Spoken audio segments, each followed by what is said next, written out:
Hey guys! In making a quick video to talk about changes I am making to my content. I figured I should. Because you guys are my audience, so I do like your feedback. I will still make edits as most of my viewers enjoy them.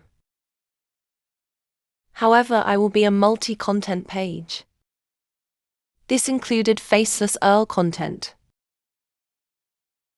So I was thinking that my channel could include the following: Melanie Martinez, Billie Eilish, or other fandom content, fidgets, jellycats, art, animals, any other content.